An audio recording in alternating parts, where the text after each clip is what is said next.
Да. Беше направо точно. Направо Вик няма да. Аз за втори път така. Добре, да. Което? Добре. Не знам какво му дават. $3000, точно така. Важи. Да.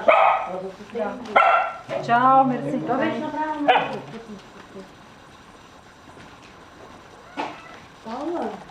Да го набедиха новото цигана има. Колкото може. Дони! Какво ти стана, бе? Кой го набеди? Идем до. Той е на 5 месеца. На 5 ли? Да. На колко го слагате?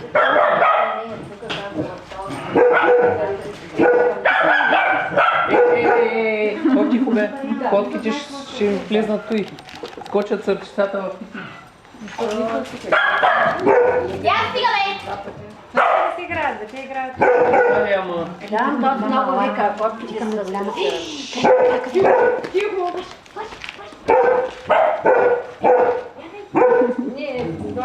Че не е лая. Тя ще влезе и ще убият кучетата моите. Твоите? Ами да.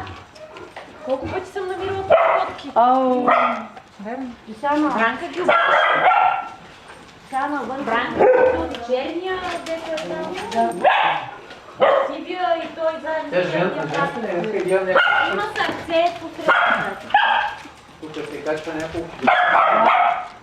И в двора беше, и кога ли ще намеря умряла тук в двора? Бяга от тук, няма да се учиш тук да идваш. Бяга от тук, ма! Ако е клотка, може да дадеш. Аз да ме срещам, ама то така не се търси на улицата, трябва да приберем. Не е кърци.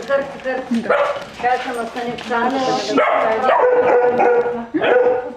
Аз предлагам да Да, бе, да. Защото лота Ако и пусна едно коти, кой ще правят?